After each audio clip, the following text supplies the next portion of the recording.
Welcome back to the 10th episode of Real College Reviews. I'm your host, Jude Bazerman. Today, I'm here with my great friend, Dante. Dante, tell us a little bit more about yourself. Hi, I'm Dante Homan. I'm going into my sophomore year at the University of Mississippi, and I play club baseball there.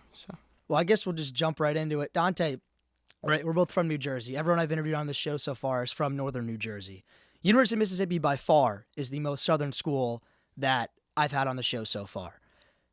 First of all, I just want to ask, what led you to the decision to choose Ole Miss? I mean, give me the full story. Don't try not to leave anything out, because I know it's a great one. All right. So, I wasn't a real great student the first 2 years of high school, and going into my junior year with COVID, we were fully online. So, I know it didn't help out a lot of people, but it kind of helped me because I feel like our school system failed us a little bit. So I ended up getting all A's and B's my junior year, and then heading into senior year, same thing. I just kept it up.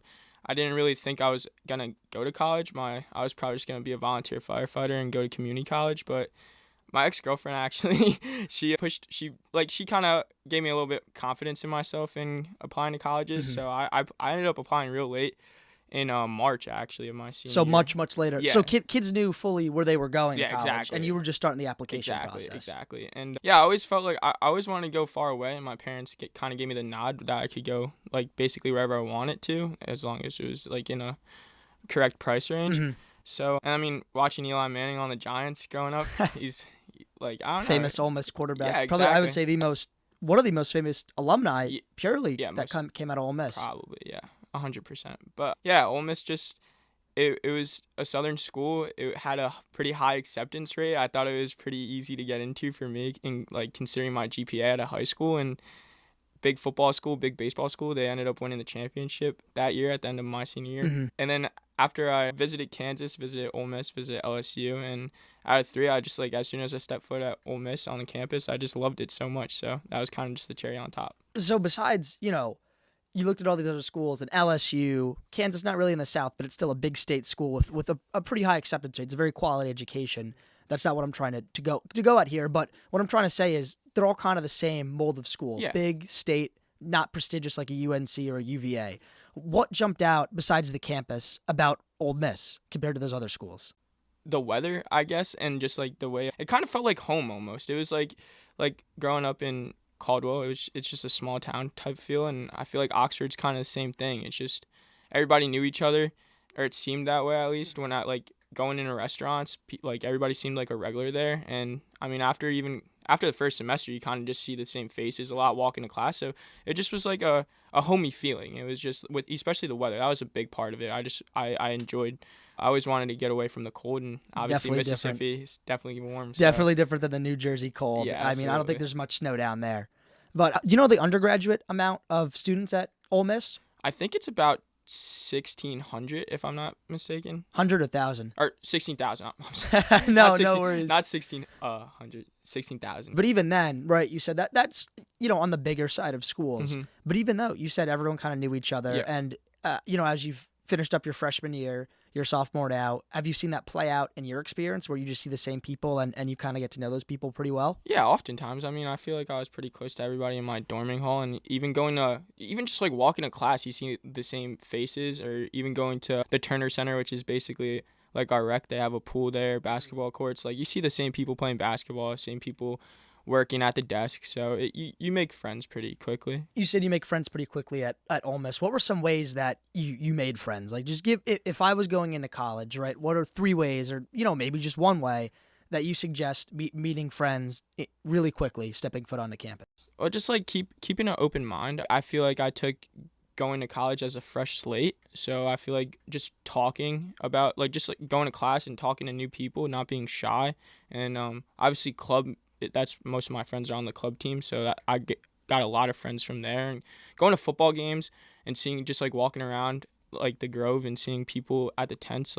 Our club team had a tent, so I mean my buddies' girlfriends, and they'd bring their friends, or even my buddies' other friends that they knew from before, a lot of the upperclassmen. They just bring bring around guys, and you just ended up talking to them. So yeah. So it's really like making connections, networking almost, Yeah, but not in exactly. a business sense, more like just getting to know people. Exactly.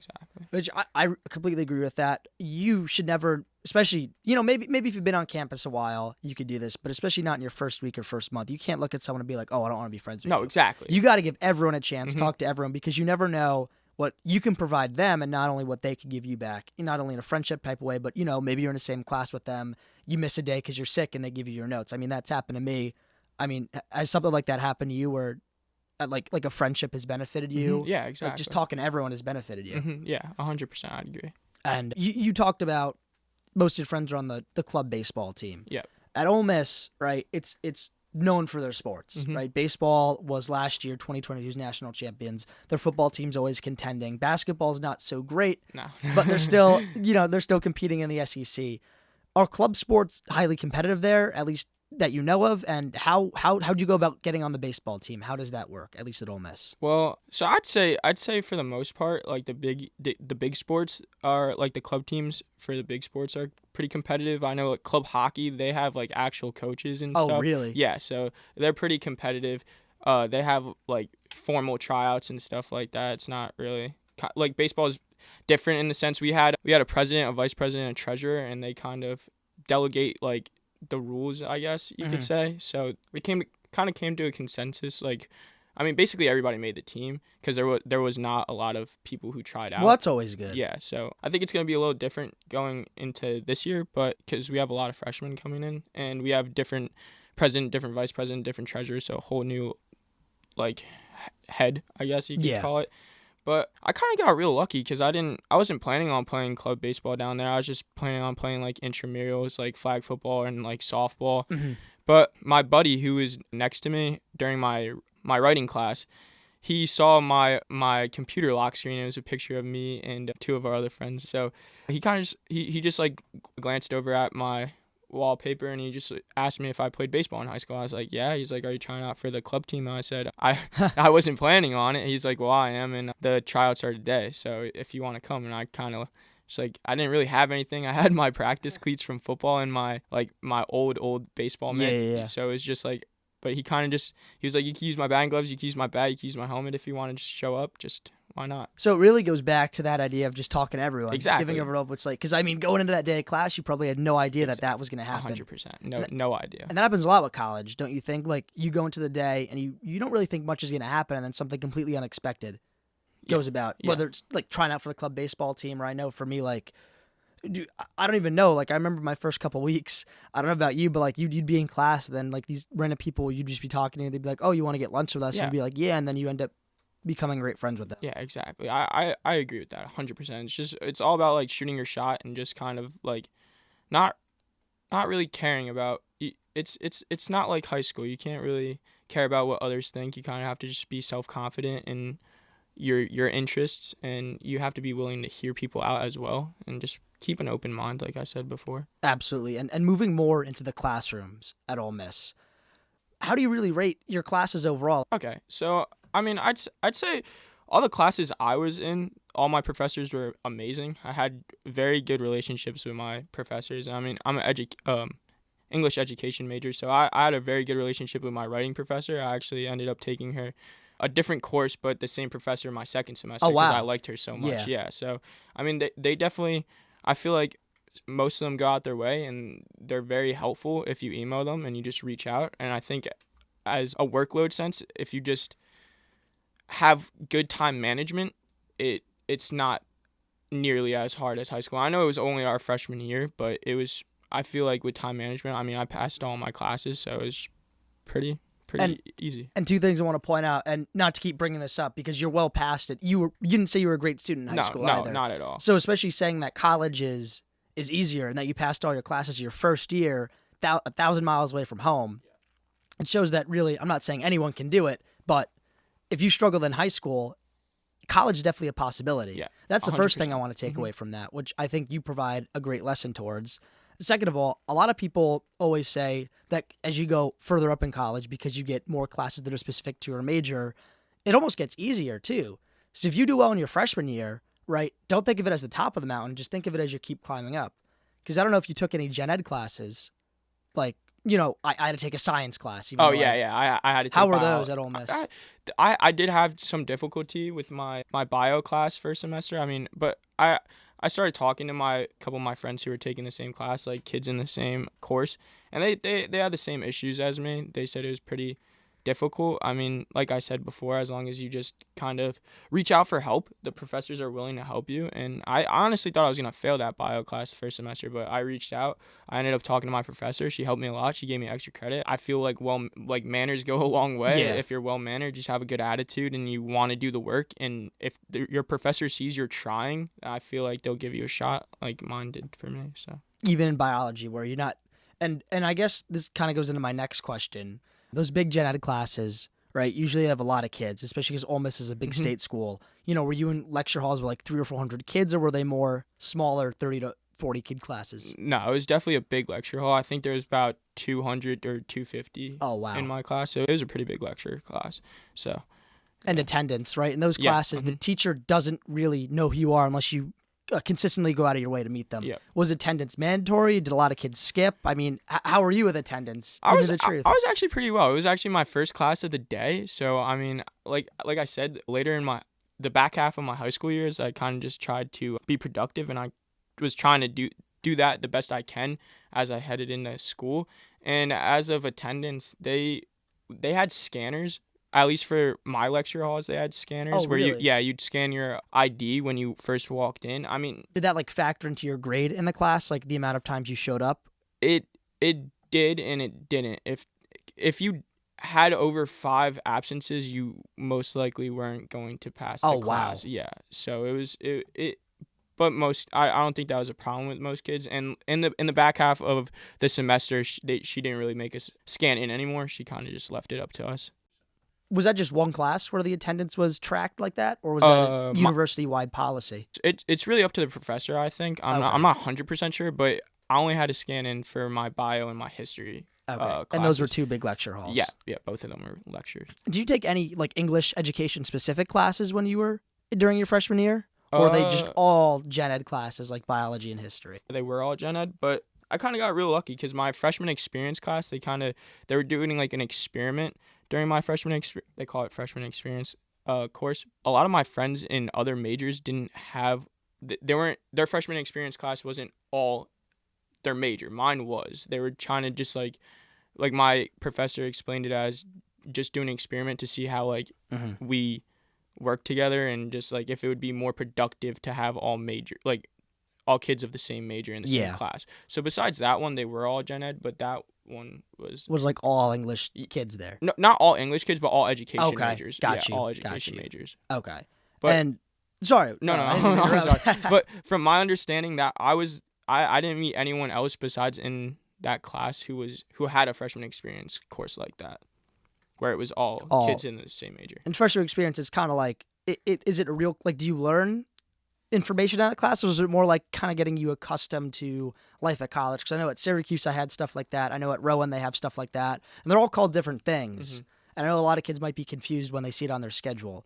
So is it more like a real class or just kind of getting accustomed to college? It was kind of it was definitely getting more accustomed to college. I mean, in the later half of the semester, we did kind of focus on education based things, if that makes sense. Like they tried to prepare us for things we'd end up doing like in our junior year. Like we did this one thing where it was kind of like a Zoom call, but it was AIs. Well, not AIs, but there was like 6 characters, then they were all controlled by one person. Okay. And they'd talk and you kind of had to teach them, if that makes sense. Interesting. Yeah, so that was one of our classes. And then they had some other things here and there, but that was the one thing that stuck out for me that was really education.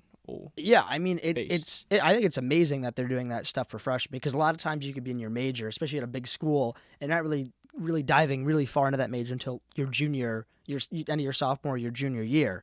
So I think that's great that Ole Miss did that for you. Yeah, and my professor explained it as that's something most of us are gonna have to end up doing our junior year too. So it's definitely good. And more so transitioning away from the classroom and to people at Ole Miss. The professors you said, at least the ones you had, were all amazing. Yeah, which is great. I always love to hear that, especially at a big school where, again, you might not know them like you do in high school or in a smaller class.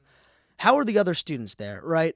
What are some words to describe the typical student at Ole Miss that's a guy and a typical student that's a girl? And then do you see yourself as like a standard Ole Miss student, or do you kind of stray away from the pack? I think it's difficult because most of my friends, like I said, are all on the club team. They all come from different parts of the country, so I feel like it really depends on what your background's from. I don't want to stereotype just Ole Miss student, because I feel like I haven't really met a lot of people who are the same besides like the frat and sorority people. Those kind of people are definitely very, very, very similar, where they're just party life, bar life. They just, they Johnny Manziel. Yeah, just exactly. Party. Show up to class hungover without a pencil and stuff like that. So it's just, straying away from like the frat guys and the sorority girls, I feel like it really does depend on where you come from and just your background. I mean, everybody who I've met, for the most part, is very, very nice to me. I mean, Jude knows this. I'm mixed. My dad's white. My mom's from Colombia. So I mean, I definitely heard some things down there that I wasn't used to. Yeah. But it's more at football games when people are drunk, and then we do this thing every Friday called the tent run, where we set up our tents the night before game day.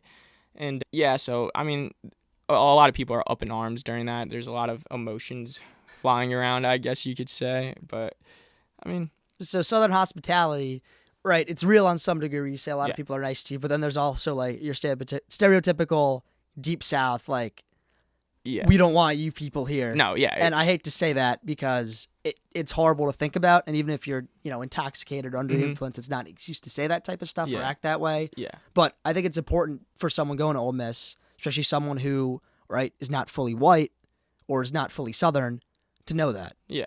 I agree. There definitely during the first semester I had some thoughts about coming home, but I wanted to see how the spring semester would go. I wanted to stay there and just to see. I didn't really want to give up, and obviously I ended up going back. I feel like if you just have if you have your crowd and your people, I think you'll end up being okay.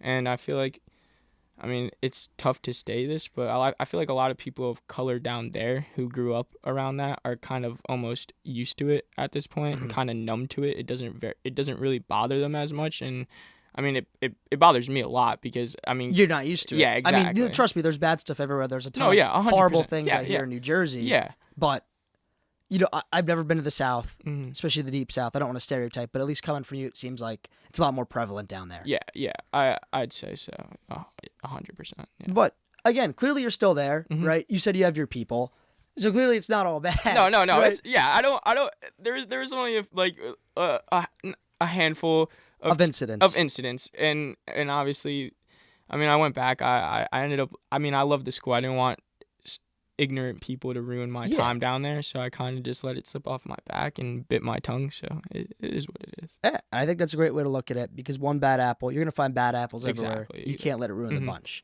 But you talked about how kind of the frat and sorority kids are the same, and I know from my experience and from a lot of other of who else guests I've had on the show, they say kind of the same thing.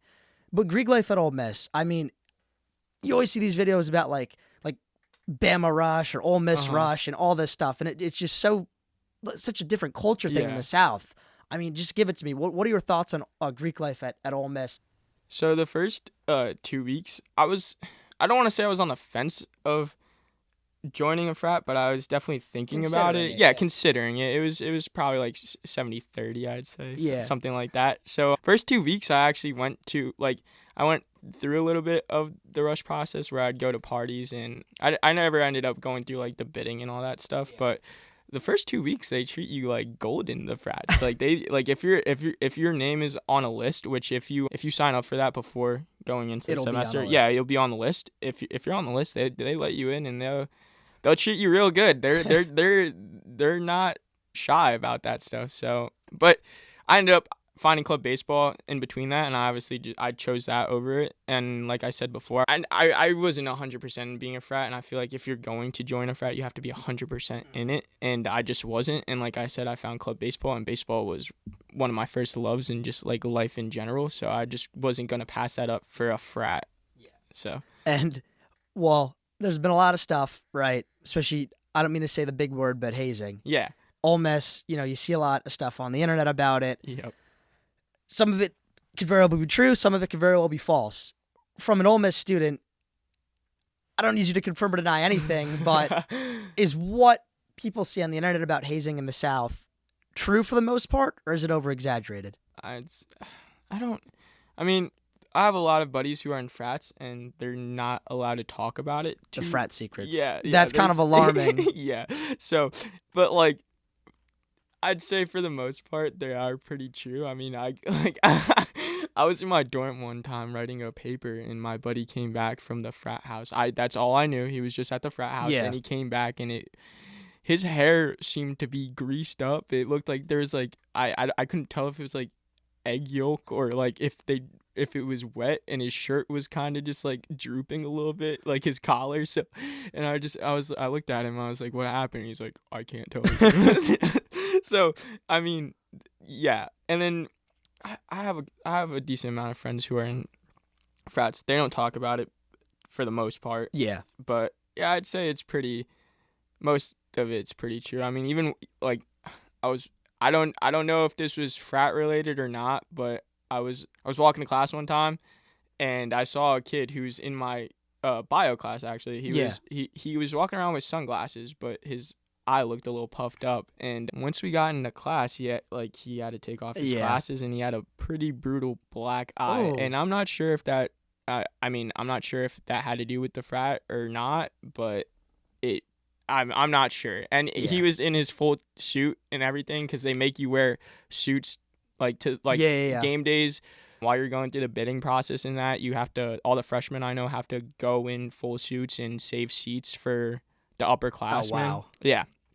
So they kind of have to save sections in the whole the student section is pretty big. Yeah. But yeah, so I mean, can either confirm or deny some stuff. Exactly. But for the most part, exactly. it's safe to assume. Uh-huh.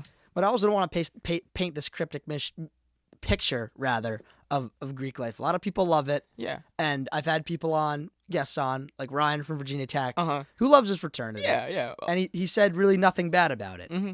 So again, this is just opinionated for anyone listening, right? Just take everything with a grain of salt. Exactly. I'm not discrediting you, Dante. No, yeah. But 100%. I don't, for anyone who really wants to join a frat, I don't want this to be like the message where it's like, oh, don't join it. I guess, again, if you're 100% in it, join it. It's definitely, I wouldn't say it's a horrible idea. I wouldn't even say it's a bad idea. I think the other thing is, it's also like anything, any club, it's all about finding the right one for you. Yeah. I'm not quite sure how many frats there are. I think there's about 16 or something like that, closer to 20, I believe. I might be wrong. I'm not sure. I'm not really knowledgeable in that sense of Greek life too much. But yeah, I think I mean all my friends who are in frats, they all love it. They love it. They have nothing negative to say about it, especially after the rushing and bidding's done. They all seem to enjoy it pretty much for the most part. So, and then as for the sorority girls, I mean, the sororities, I don't know as much as the frats. Yeah. But I feel like the sorority girls are, it's a little less stereotypical than the frats. Really? Yeah. I mean, for the most part, yeah, you see these girls in their Lululemon shirt. Like your Elwoods. Yeah. And Legally Blonde, like outfits. Yeah, no, like that. 100%. But then, like, even so, like how we were talking about before, never judge a book by its covers. I met a lot of people who are in sororities, and like I said before, a lot of people who are in frats who are really good people. But I feel like I met a lot of girls who are in sororities who are very nice, and they have like, I feel like, and this is just my opinion once again, I feel like a lot of, like, if you meet someone down there, most of the time, one of the first questions they ask you are if you're in a frat.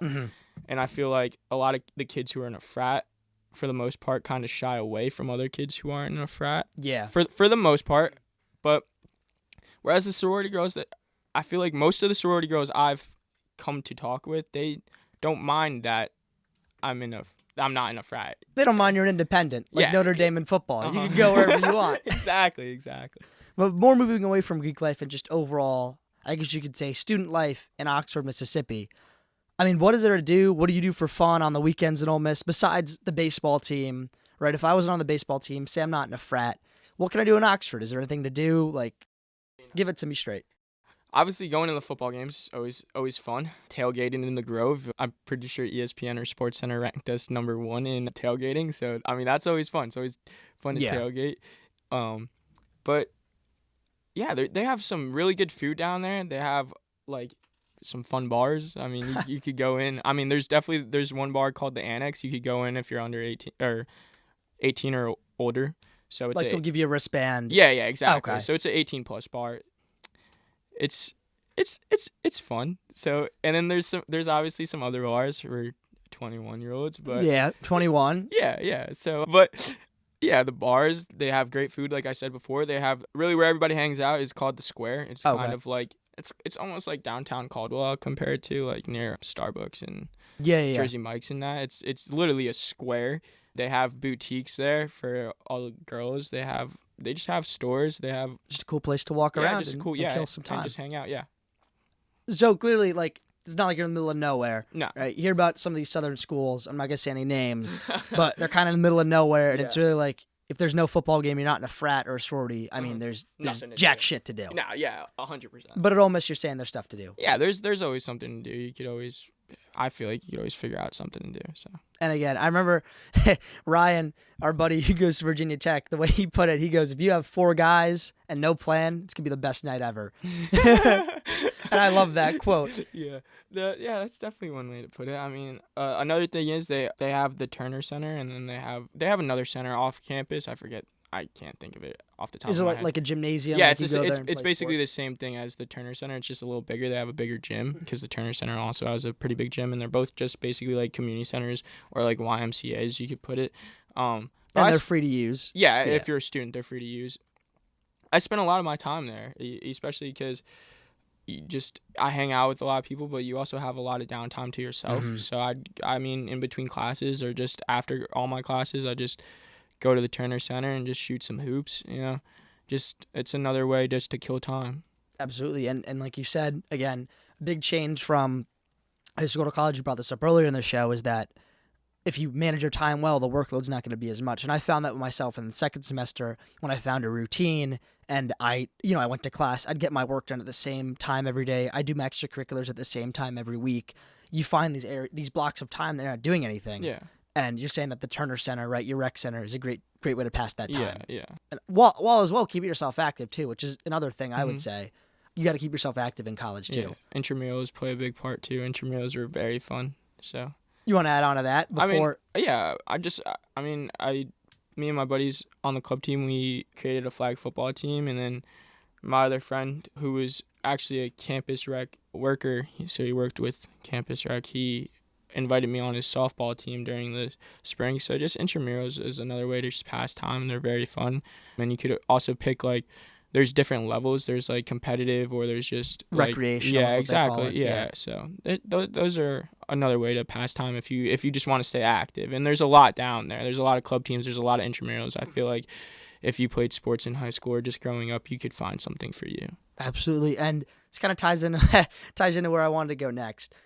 Why I said you got to keep yourself active in college is because, first of all, if your workload, right, if you're not planning that out well, you're gonna have no time to do anything. Mm-hmm. So keeping yourself mentally well is a huge priority. But also the dining halls, when you get there, they have so much food. And if you eat all of it and you don't exercise, the freshman 15 is going to become very real.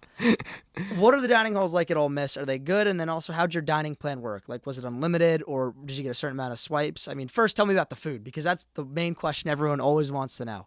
Okay, so, I mean, at the actual dining hall, it wasn't too great. It wasn't too horrible, but it was pretty mid, as I'd like to put it. I mean, I'd really only go to the dining hall. Well, so we had the Union, and then our dining hall. The Union, they have fast food places such as Qdoba, Chick-fil-A. They have this place called McAllister's, which is like a sandwich spot, and they also had Panda Express. And they also have the bookstore in the Union and stuff like that, and just like it's another place to study. So, I mean, those are fast food places, but looking at the dining hall, it's, like I said, the food's pretty mid. It's, for the most part, it's the same. Depending on what time you go, there's different types of food Options, there every day. But if you go there later in the day, it's oftentimes you're stuck with pizza or just hamburgers. And It gets older after a while. Yeah, exactly. You think pizza and hamburgers for free every single day is the best, at least for someone like myself. Mm-hmm. I think most guys at least would agree it's the best thing ever. But especially when it's, mass-produced dining hall food. It gets older after a couple weeks. 100%. So, I mean, I really only went to the dining hall on Thursdays and Fridays because Thursdays they'd serve fried chicken and mac and cheese. And, I mean, fried food down there is like, it's something else. If there's one thing the South does well. Mm-hmm. And fried food. Yeah, 100%. And also the dining hall did make their own sweet tea, which is pretty unique. Yeah, it was very good. At least I think so. Their sweet tea is really good. And then on Fridays they'd serve catfish. So fried catfish. I mean, we're not getting that up in Syracuse. Yeah, no. I think I don't know why I know this, but I think Mississippi is the #1 state for producing catfish. I'm not sure, but their catfish at the dining hall was very good. I know I made it a point to go there every Friday to get my catfish, and then they'd serve the desserts at the dining hall were A1 in my opinion. The bread pudding was delicious. They had other desserts like just cake, cupcakes, ice cream. So desserts at the dining hall are A1. Sometimes the cookies there. Sometimes I'd go to the dining hall just for the desserts. Yeah. So, first of all, I looked it up, and Mississippi does actually lead the nation in catfish population. For anyone who cares about catfish production, Mississippi, Alabama, Texas, and Arkansas, really those kind of Gulf states, and then plus Arkansas, account for 97% of the catfish production, That's according crazy. to the U.S. Department of Agriculture. There's nothing new at college, but if you want good catfish, if that's your main goal of what you want at college, go to school in one of those 4 states. But you brought up how you go to the dining hall just to get cookies, and sometimes I do that because I'd want like an ice cream bar, and because you can't mess up an ice cream bar because they come in little packages. Was your dining hall plan like unlimited? Could you go whenever you wanted, or was it like a set number of swipes or meals per week? So I had, you get to pick at the beginning of the year. So I think they have either I think 3 or 4 options, and it's like 10 swipes a day, 12 swipes, 14, and then unlimited.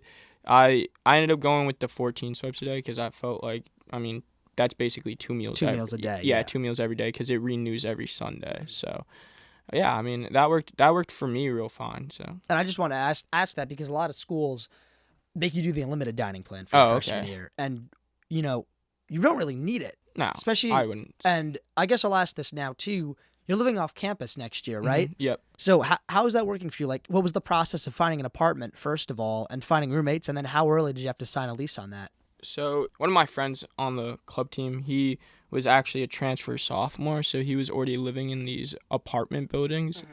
And a girl he was talking to also lived in the same apartment building. So I got to go to these complexes a decent amount during my freshman year. Mm-hmm. And that's originally where I was supposed to stay.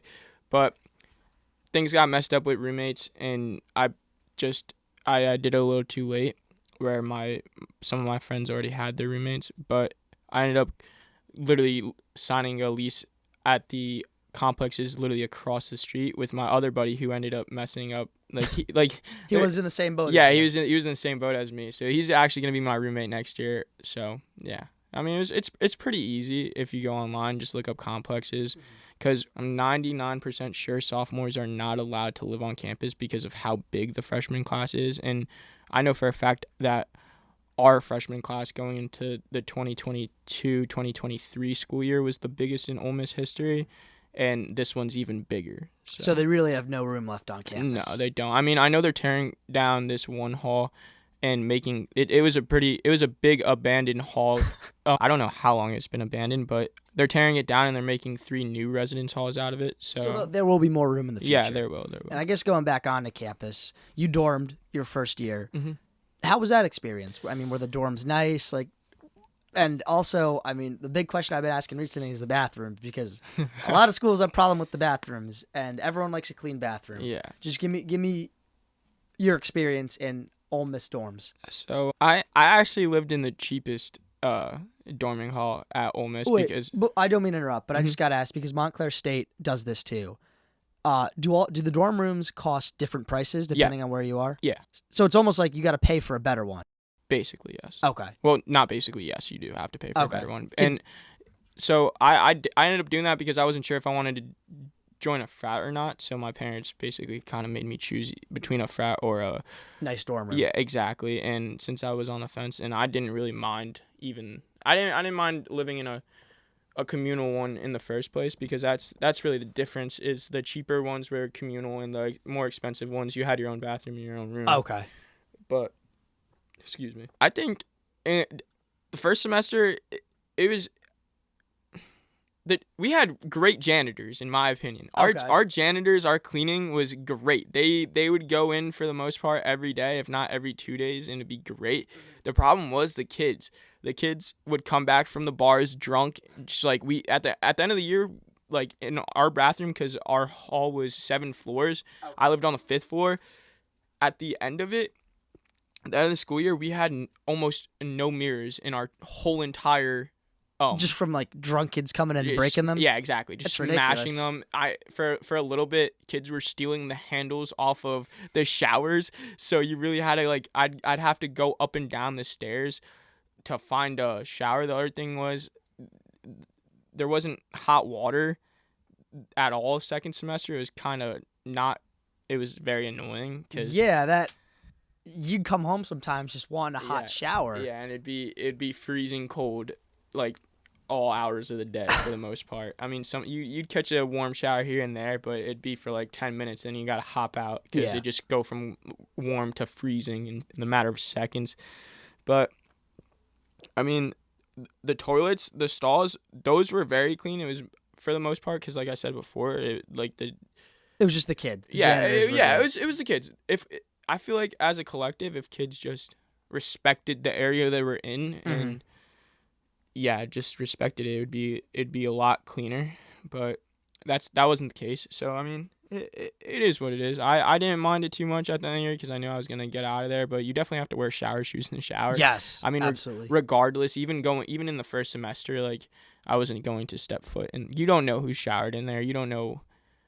You just don't know what's been in there. Yeah, exactly. I've heard horror stories. Enzo, who's on the show, he goes to DCNJ. If you want to look back at that episode, he told one of the worst stories I've ever heard about a shower. I don't even want to repeat it because it was that bad. But moral of the story is, wear shower shoes. If I don't want to repeat something because of how nasty it is. And I mean, there's definitely some stories. Like I know, like there, like for like 2 weeks straight, this one stall in the bathroom was just closed because it was just that clogged. Like it was just disgusting. Oh my God. God. Like sometimes you'd walk in the bathroom on like a Sunday morning and like you walk in a stall and there just be puke everywhere. It's very. So, I mean, for the most part, like I said, the janitors were pretty good. I mean, at the end of the first semester, they kind of got lazy, and I don't really blame them because I wouldn't really want to be cleaning stuff up like that. But it is what it is. So, and for more like the roommate aspect of it, did you know your roommate before you went to college? And then how'd you kind of adapt to living in the same room as someone for 7 or 8 months? So I actually did not. I had no contact with my roommate, and so it was totally random. No, totally random. I'm a little embarrassed to say this, but my mom kind of set all that up for me at the beginning of the year because I was kind of lazy in the summer. I was more worried about going to grad parties and just hanging out with my friends. So my mom kind of set that all up for me. So she didn't know my Snapchat. She put my Instagram there, but that was about it. And my roommate did the same thing. He just put his Instagram there. So he didn't know me either. We had zero contact before. And I got there a week before classes started, and I thought he wasn't going to come because he didn't show up until a day before class. Oh my God. Or 2 days before classes started. Oh, wow. We started on Monday. He came on Saturday, and I was there the Sunday before, the week before. So I had a room to myself for 5 days straight. So I was kind of just like, I just vibing. Yeah, exactly. And I was kind of nervous because I didn't know if I was going to wake up and there'd just be some random kid in my room. And I mean, that's kind of what happened. I woke up and I just heard a knock on my door and I was in my pajamas and my roommate was just standing there. Yeah, he was just standing there with his mom. And he ended up being a really, really cool kid. Yeah, no complaints. Noah, if you're listening to this, I'm sorry. I mean, he was a little messy, but the good thing about him was his mess was on his side of the room. He never touched my stuff. He never made a mess on my side of the room.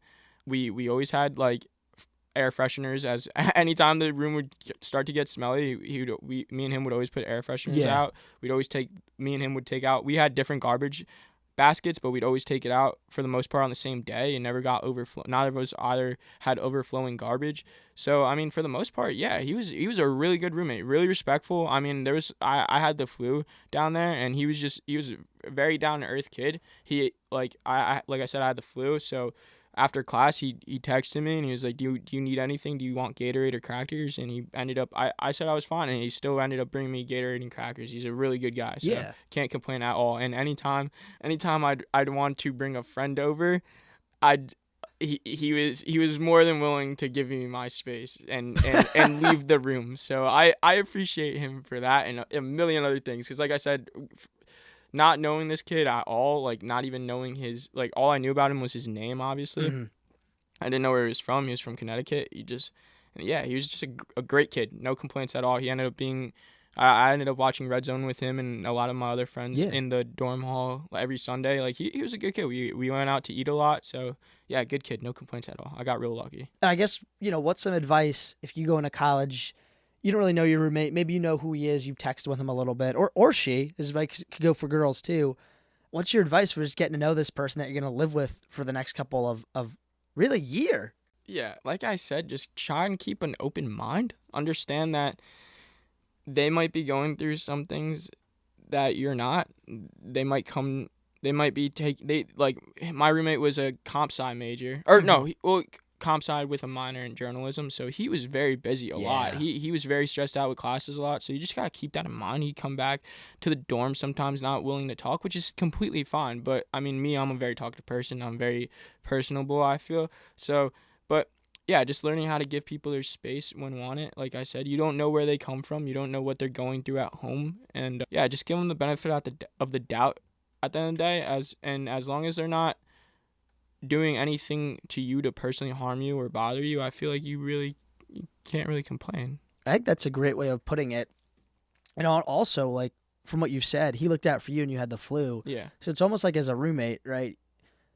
You have a special bond with this person. Exactly. Maybe not special. That might not be the best you way to definitely put have it. a bond, though. But it's almost like a built-in friend, especially for those first couple weeks where you exactly. both don't really know anyone. Like you said, he's from Connecticut, from New Jersey, very far away from Mississippi. Yeah. It's almost like a person you can stick with and meet new people until you find your individual groups or friends, and then you can kind of break off of each other. Yeah, and that's kind of what happened because he was on the esports team there, so he had a lot of his buddies on the esports team, and like I said, I have a lot of my buddies from club baseball, but.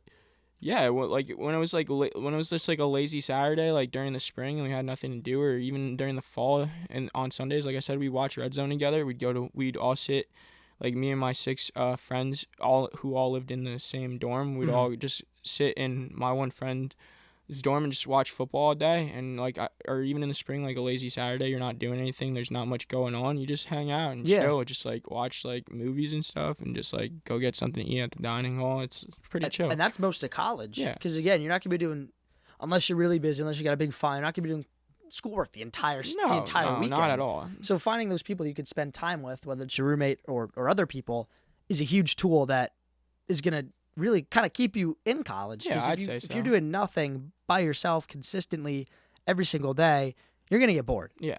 And a great way, I know that you do this, to not keep yourself bored is joining a club sport. And I really finally want to talk about your experience on the club baseball team. We talked about the tryout process, but I know from what you've told me before the show, you guys travel all around the South playing all these other teams. Yep.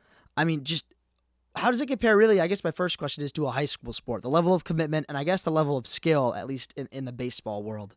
So I know it's different for every school. It depends. Like I said, we have a president. I'm not sure if other schools have, or I don't know if they're all ran by presidents for the most part. Like all the teams we've played, that all the series that I was there, all the teams that I faced were all ran by presidents and vice presidents, and all had treasurers. None of them had actual coaches, like I said before, like the hockey team does. Yeah. But yeah, it's awesome. Like I love it, and especially if you love a sport. I mean, like Jude knows this, and a couple of my other buddies know this. I didn't have a great experience with baseball my junior or senior year, so I kind of felt like I just didn't really love the game anymore. And I feel like I was very blessed that my friend just looked at my computer that one day and just asked me and just offered, like, just allowed me to use his bat at practice, because it playing club baseball made me fall in love with a sport. Like I said, like growing up, football and baseball were like two of my favorite things in the whole entire world. Like besides family and friends, like I drown myself in that stuff. Just watching it, like playing MLB The Show and like having a catch oftentimes with you. Just so it playing club just made me fall in love with the sport again. And during the fall, it was awesome. Like it was just really awesome. I was so blessed. I did very good at tryouts. I did very good at practice. So I ended up starting the first game of our first series in Nashville during the fall, and there was just a moment of like, just like a wow factor. You're just like, I was just standing in center field playing Vanderbilt on Belmont's actual field, and it's just like, I'm in Nashville right now. Like, I was not supposed to be here. Like, I'm our starting center fielder. I know it's just for the game. It was a fall series, which is kind of just like a test run, but still, it was just a moment of like complete serenity, if that makes sense. No, it makes complete sense. And you said you made a lot of your friends on the club baseball team. I just think it's a great way for anyone really to just, if you like something enough, and obviously if you're able to make the team, if you're fortunate enough to do that type of stuff, I know you agree with this, but just do it. It's a great way to just get active again, keep your mind and your body active. Yeah, and like I said, we were just I just love it so much. Like being able to travel is something that I never like. If it weren't for club baseball, I wouldn't have been in Nashville probably for like I would have ended up there at some point just because it's pretty close. But I wouldn't have ended up there in September of my freshman year of college. It's wild to think about. Yeah, I ended up breaking my nose after that series, so I had the ability to go to Dallas, but I ended up not going because I didn't really feel like I just felt like I'd be bummed out on the bench not playing and watching my friends play in Dallas. But my friends got to play in Dallas, and they played good teams. They played SMU, and SMU doesn't have a real baseball team, so I know that team's very competitive. Yeah. Very, very competitive. And like you were asking about the competition, I'd say it's probably like teetering more towards varsity high school baseball, but I mean, kids like me, if I played my junior year, I would have been on JV, but you get good competition. All the pitchers you're facing are sitting around 80, like definitely high 70s, mid 80s. Yeah. You face even some kids who are throwing 90. So wow. Yeah, it's not like Mickey Mouse baseball. It's real stuff. Yeah, it's competitive, and the fielders, like every single outfielder for the most part is going to make every single catch, and you see very, very little errors in the infield. Like I said, the pitchers are very, very good. Hitters are very, very good. I feel like our team skill-wise was very good. We didn't do too well, but I think that was also more probably because of the structure of our team. Like I said, our president, I feel he great guy, but I just don't think he didn't really want to be there for the most part. So he didn't really take it serious. And I think that now we have a new president, it's gonna look up for us, I feel. So absolutely. And Dante, as we wrap up, you've said a lot of great things so far about not only your experience, but the University of Mississippi as a whole. I always ask this to everyone who comes on the show, and I know it can be hard, but what is one sentence you would use to describe the University of Mississippi? One sentence. I have to think. The University of Mississippi is very, very home. It just, like I said before, it just feels like home at the end of the day. At least for me. We might we might need to cut that. I might need to think of a new sentence. No. I like that absolutely. I was just like, well, it doesn't feel like home to me because I've never been there. No, yeah, but I feel like for me, like I said, after you, I mean, I bet Syracuse now is starting to feel like home for you. Yeah, absolutely. So I mean, like for me, I met my friends. I met my close friends that are probably be at my wedding someday. So I just feel like at this point in my life, University of Mississippi's home. It's my home away from home. Well, Dante, again, thank you so much for your time. Is there anything else you want to add before we finally wrap up here? I mean, besides thanking you for having me, it's a pleasure. I mean, I think this is really cool what you're doing, and like I just want to make it clear there are 16,000 kids, not 1,600, not 1,600. I was a little nervous, but yeah, 16,000, not 1,600. And like I said, thank you so much for having me. It's a pleasure, brother. Of course, man. I had a great time today. If you check out any further information on us, I mean, check us out on Instagram at Real College Reviews. Dante, I just want to thank you again for your time. Thank you. Wish you the best of luck in your next 3 years at college. I wish you the best of luck in the classroom on the baseball field, and hopefully I get to see you down in action at Oxford. Yeah, hopefully. Thank you.